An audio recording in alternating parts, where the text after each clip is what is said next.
All right, good morning. This is going to be, well, I didn't start it out like I always do. Good morning, I'm Aaron Heiser of Maker's Leather Supply.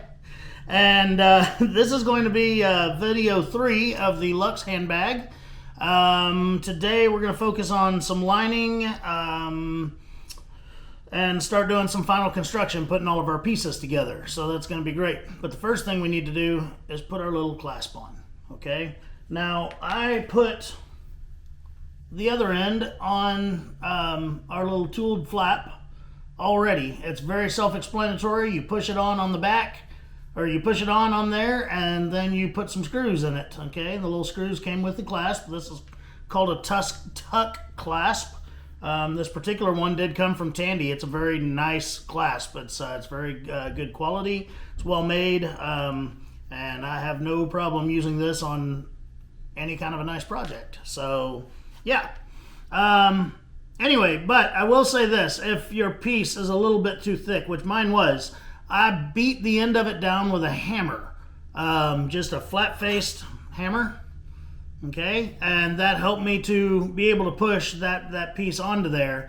And then I honestly still didn't beat it down enough, so I took some sandpaper and just lightly sanded that area just to thin it out just a tiny bit, but being very careful not to ruin the finish of the leather where it would be seen out from under the clasp. Okay, so but the next part we're going to do is we need to put the receiver part of the clasp onto the main body of our bag. There was a little line drawn on your pattern where the top of this receiver would be. All right, so I have that line lightly scribed onto my my project here, and now I'm going to show you how I put that on there. What I do is, first things first, I make sure that these prongs on the back of it are perfectly sticking straight out. You don't want them angled up or down or anything like that. You want them as perpendicular to the clasp as you can get them, all right? So I take that, I put it right on that line there, and I make sure it's straight, of course, and I just press it down enough to make a nice impression. Okay, so now I have two little impressions in my leather. Hopefully you can see that where it needs to be. So I will take let's see what I will take. I need something that will puncture that leather and create like a flat cut. I don't like using a scalpel or anything like that in this area because I don't want to overcut it. I've used a wood chisel before. I've used my my lacing prongs before. I'm trying to locate my lacing prongs. I thought they were right here. So I guess I'll be right back when I find those. Okay, I don't know where my lacing prongs went, but here I have a flathead screwdriver. Okay, and it's the width of the screwdriver is about the same width as the prongs. And all I'm going to do is I'm going to use it as if it were a chisel. I'm going to set it right on there, making sure it's straight, making sure it's centered, and send it through the leather. And I'll do the same thing on the bottom hole there. There we go. All right, now I can take and push my clasp into it, make sure it's nice and straight. And then it comes with its back piece,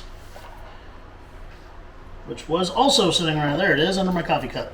All right, I'm gonna take my back piece, put over the back of the clasp there, and I'm just gonna bend the prongs over the metal piece there. I don't. Some people will bend them towards each other. I don't like that because I feel like it creates a lot of bulk once you've got the metal piece plus both prongs stacked up on top of it. So I bend it backwards like that, and then I want to bend it past the point of just being flat, okay? Because I want it to really try to stick in there and keep it in nice and tight. I don't want this thing to move. So there it is, top part of it in there too, and that's going to be pretty dang nice right there.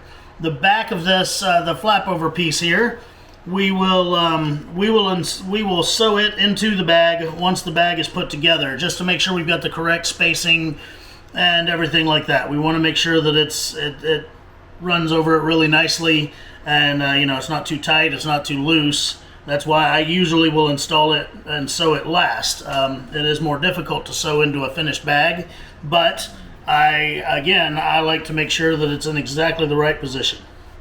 So there we go. All right, so I've done that. Now I need to start worrying about lining this piece of leather.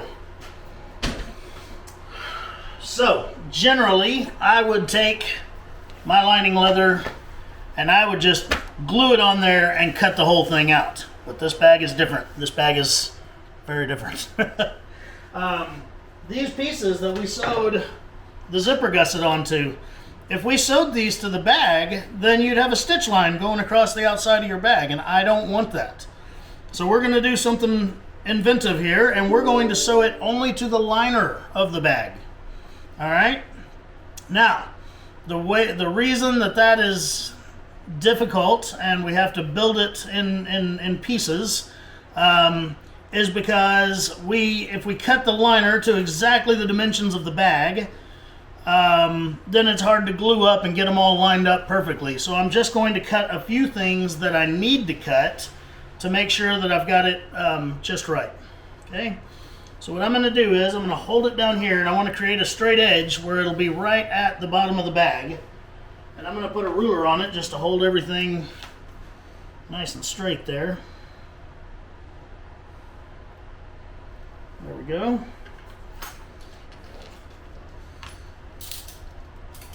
And I'm just going to lop off the bottom of that lining piece that I've cut out.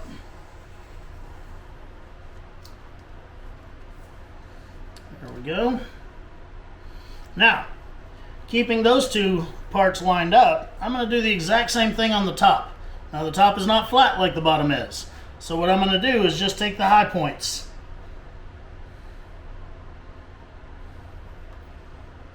Okay, and basically this ruler is lined up with just the high points of this bag. And I'm going to do it again.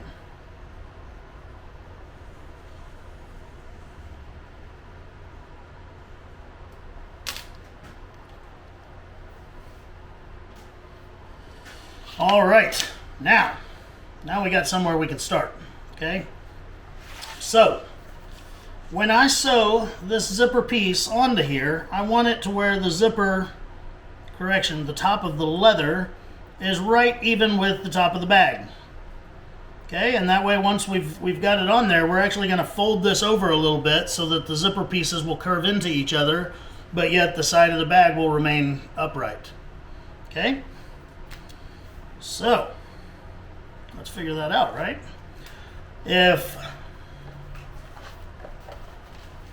I'm not worried about left and right yet. I can trim those later.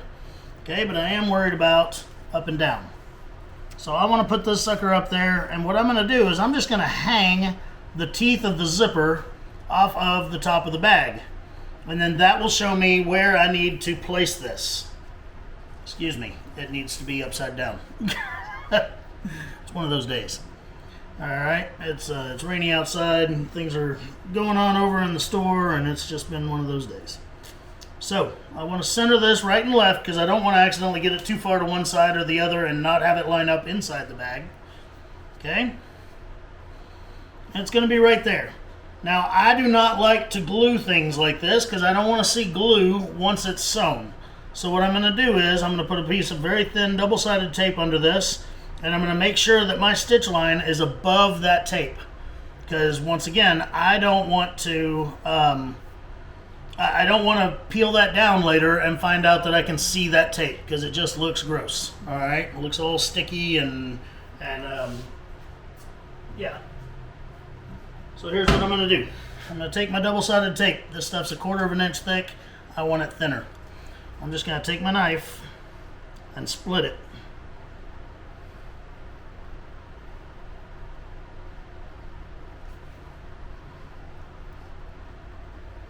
It doesn't have to be exactly split, but and it's definitely not. Hands are shaking a little bit today.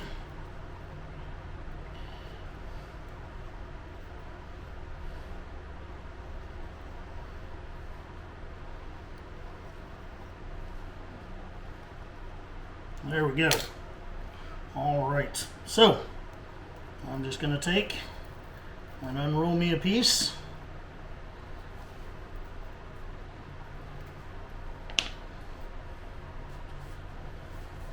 Stick it on the blue side. Just down at the very, very, very, very bottom edge.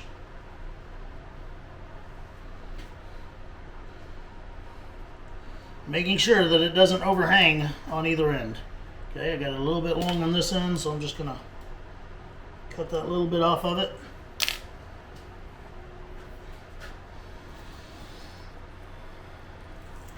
Move the backing off the tape. Again, centered right to left. Make sure it's even with the top of my my straight cut there. The leathers are even.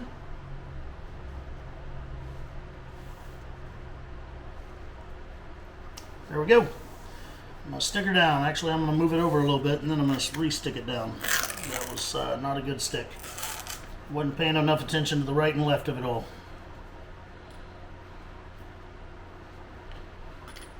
This is why I fully suggest that this bag be lined. I've had several people call me and, oh, I don't want to line it. Well, then the design may not work for you, except because you'll have a sew line on the outside of the bag. Okay, and you don't want that. Alright, then I'm going to put this over it just to make sure that once again I can line everything up and everything's going to be fitting on the leather just fine. Okay? So that is where it's going to stick. Right there.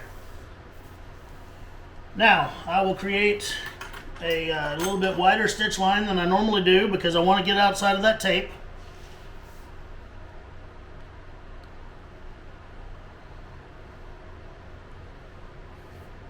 And then I'm going to go through there with my stitching chisels, just like I have everything else, and sew that on. But in the effort to save time, I'm actually going to run that sewing line on my sewing machine. This is one of the few stitches that won't be seen ever. So if I run it through my machine, then I'll get it done a lot quicker, and it won't matter because it doesn't need to match the other stitches. So I'm going to do that. I'm going to do it to both sides of the bag, and when we come back, we're going to glue that liner into place. Alright, so I got those sewn on there. Okay, now I want to glue them to their respective pieces. Okay, so a couple of things.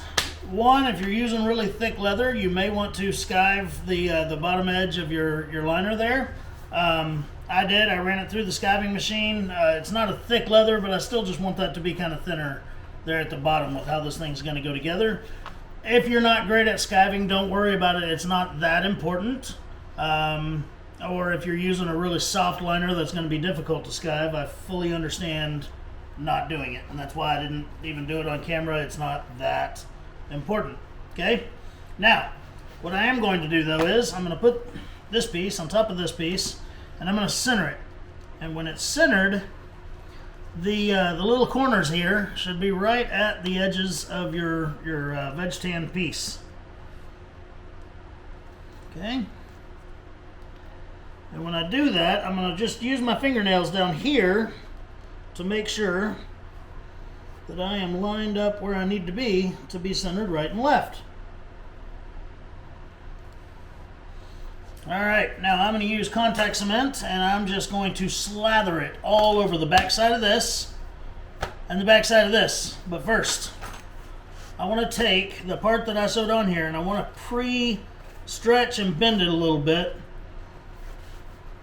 so that you're not pulling against the liner once it's glued and sewn onto the main part there, okay? If you pre-stretch it and everything, you're not going to stress the glue that sticks those two pieces together. Alright? About like that. I want it to pretty much stand straight up naturally. Okay, and then of course we can always push it back down when we go to glue everything, but if that's pre-stretched, then it'll be easier to do again later. Now, once again, I'm going to slather glue on this thing. I'm going to use the regular contact cement. I got this little bitty jar here with a little bitty brush, but I'm going to use a bigger bigger brush in my can because, again, it's a lot of glue that I'm about to be moving. So as long as this lid's not glued on.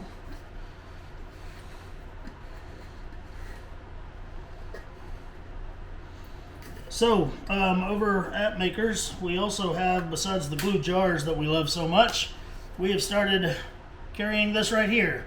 The new glue cans do not come with a brush in the cap. Sorry, that is one of the worldwide shortages apparently. So we started having these made, and it's basically the cap with the same kind of glue jar or glue brush apparatus as the jars have. That way, it can seal up tightly and everything, and then also as the glue can gets empty, I can push the jar or the brush down. So there you go. They are on the website. We do have them over there in the store. But yeah. All right. Lots of gluing. Okay, so I'm just going to spread this crap everywhere. Get a good coat on it. I don't need a thick coat. I just need a good coat. Making sure that there's nowhere that doesn't have glue.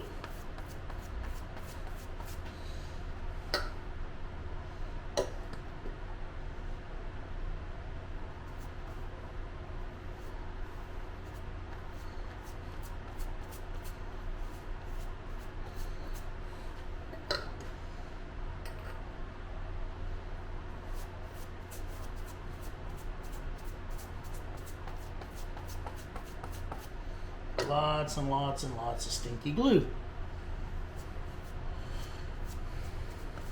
I'm using the solvent-based cement. I know if you've been watching a lot of my late videos, I've been using a lot of the water-based, and it's great stuff, don't get me wrong, but I'm using the solvent-based today, once again, for the essence of time. It doesn't take near as long to set up and be ready, so that's why I'm using solvent-based. It's stinking up my office.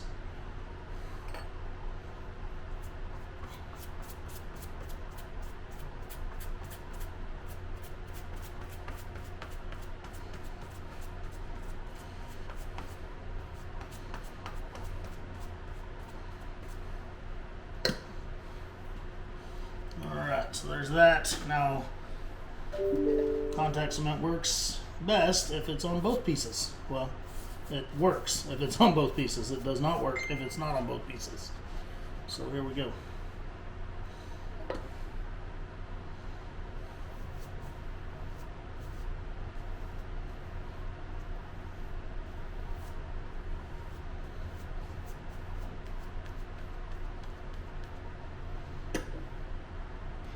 I want to make sure and get it all the way up to the edges too, for the simple fact that I need it to, stick all the way out to the edge. Okay, so what I'm going to do here is put a piece of paper so I don't accidentally get it out there on my zipper.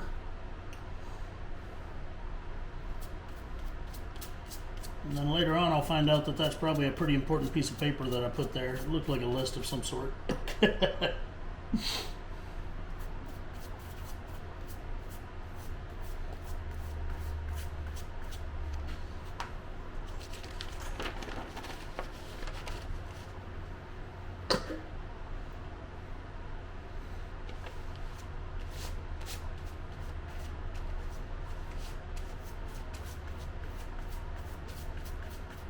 Lots and lots of contact cement.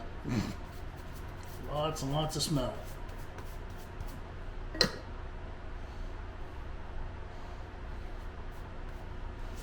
sometimes it even dries in certain areas and you're like, well, did that area get some or not?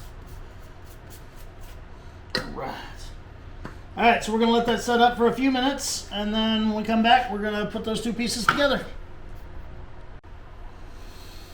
All right, so while we were waiting on the glue, I realized that, I made those marks on this side of this leather, and I need them on this side. So I just took a little pin and transferred the marks to this side of the leather just by, holding it up and be like, oh, right there and right there. So now it's time to glue these pieces together extremely carefully. Okay, so I'm going to line up the bottoms and just lightly touch them together, because I need to make sure that the tops line up before I press them together. Okay. Everything looks like it's lining up pretty dang good. So here we go. All right, got a good press. Now I'm going to turn it over, and I'm really going to press it together. I will use my roller. I will rub with my hands.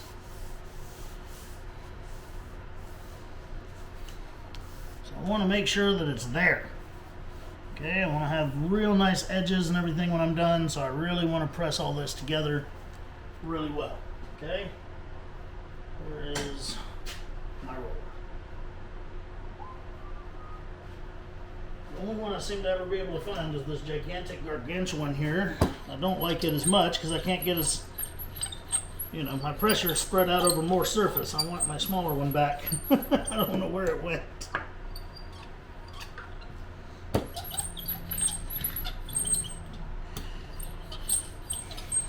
Press over that stitch line really well, fold that back, press the outside of this down, making sure that my roller doesn't scratch up my finished leather here. Okay, there we go. And we're going to do that for both pieces. Now when we're done pressing everything, we'll trim it off. Very easy for most parts, but there are some parts, of course, that you know, like right up here and everything, we need to, you can use a piece of scrap leather or something and put in between those layers so that your knife doesn't accidentally trim your, that back piece back there.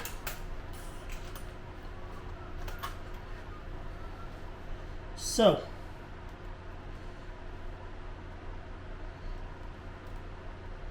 just trimming it off nice and even.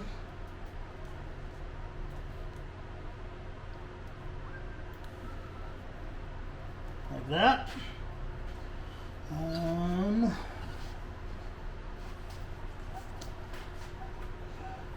use this and stuff it in between my my layers here.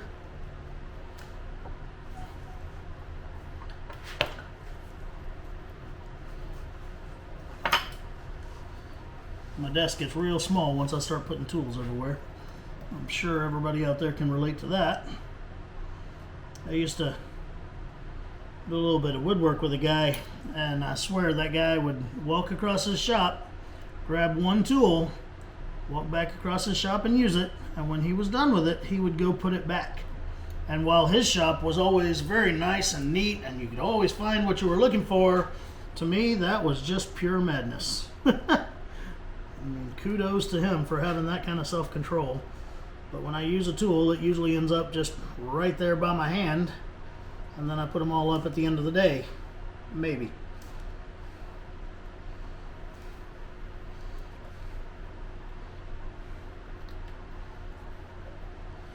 Alright, doing this top edge here.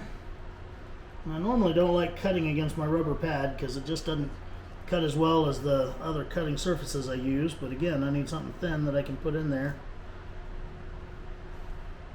You know what? I have a better idea.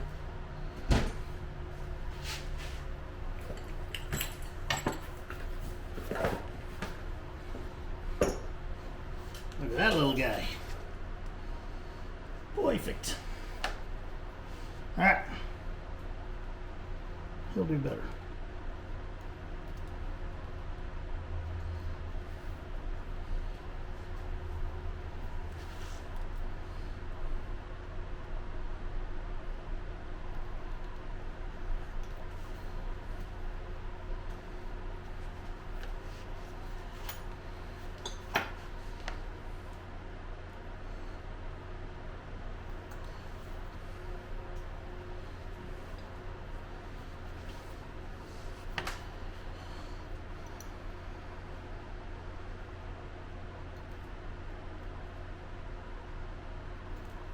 Alright, now I'm down past the point where I'm over another area there. So pull that out of the way and get to real cutting.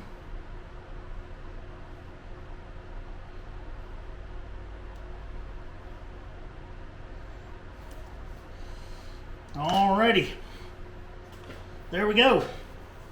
That piece is now lined. Now, I'm just gonna carry on without doing my other side and everything. I'm just gonna carry on and show you my next steps, because I know that folks have been waiting on these videos, and they're coming. I promise. I'm working on them. But anyway, the next thing we're gonna do is we're gonna put a couple of strap hangers in here while we've got this still nice and flat. All right. So I'm using 3/4 inch D-rings. So what I do need is a couple of pieces of leather that are 3/4 of an inch wide that I can use to put those D-rings on. All right.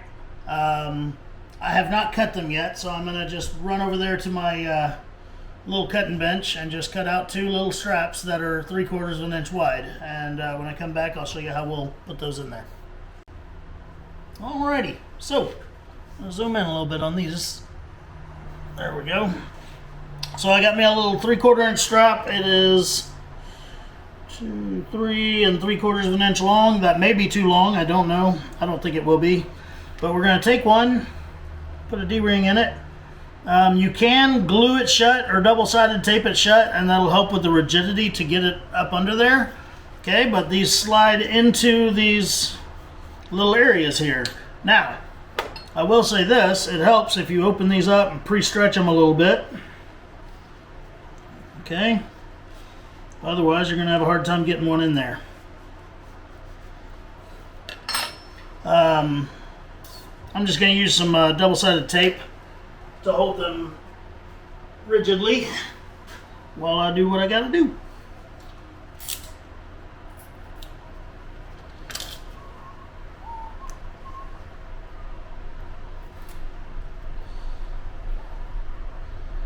So I'll just take a piece of tape, put it in there, fold this sucker down in half. There we go. And I shove that thing down there until I want the D-ring to be kind of tight against the top of it, but I still want it to be able to rotate freely. Okay? Now, from there, I'm going to take a hole punch and punch a hole that is the size of my Chicago screw. I'm not sure if this is going to be the right size or not. I think this one's too big, so I want to say these Chicago screws are 5/32 holes. Yeah, 7 is way too big.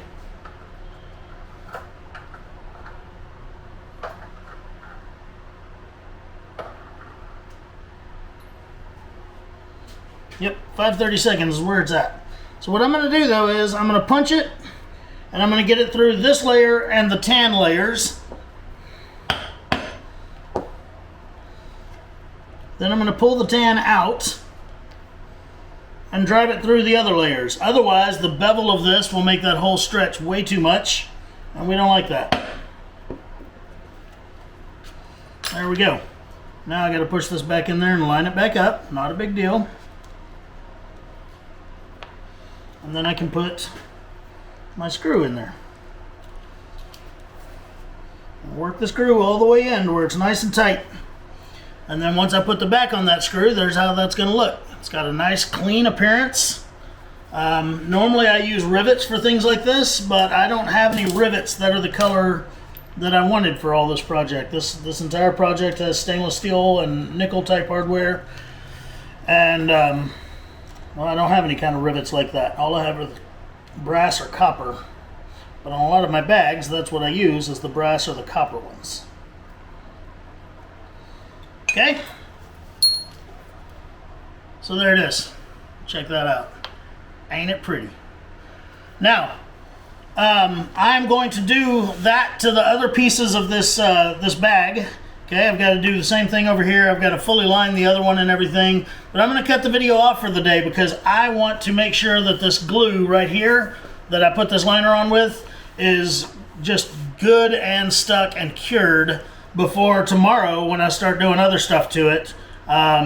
Again, with that is a little bit of a stress point where that zipper part is only glued to the liner or sewn to the liner.